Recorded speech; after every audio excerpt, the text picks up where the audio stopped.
respected chairman, honorable judges, speakers, and my fellow participants. Good morning.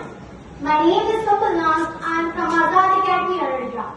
Today, I stand here to speak in the power of the emotion UNO has failed to maintain international peace. The United Nations was established in 1945 after the destruction of the Second World War with a noble vision to save succeeding generations from the scourge of war.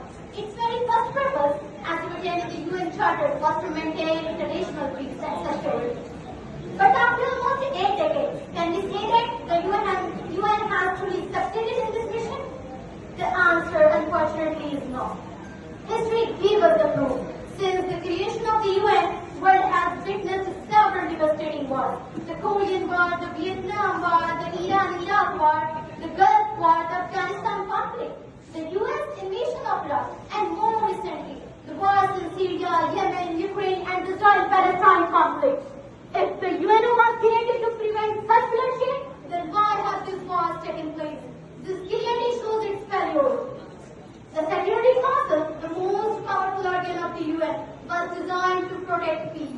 But in reality, it is controlled by just 5 permanent members: United States, Russia, China, France, and the United Kingdom, who hold the veto power. Whenever their national interests are threatened, they simply use vetoes, blocking any real solution. For example, the US often vetoes resolution against Israel. The Russia has vetoed resolution regarding Ukraine. This misuse of power has turned the UN into a tool of the powerful instead of a guardian of global peace.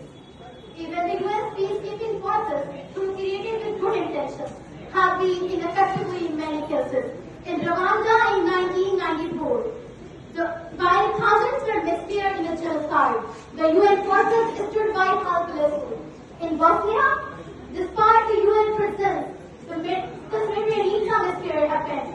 Today, in places like Gaza and Ukraine, the UN is unable to prevent violence and suffering. Furthermore, the UN has been failed to control nuclear proliferation. Despite the non-nuclear proliferation treaty, many countries possess nuclear weapons, and the threat of nuclear war is still alive. How can we talk about peace when the most dangerous weapons are still in the hands of the nation? Ladies and gentlemen, I am not denying that the UN has achieved some success in the humanitarian aid, health campaigns, and education. But let us not forget that the main topic is not about the development or social good. It is about the international peace. And in that regard, the UN has been a disappointment. Therefore, with deep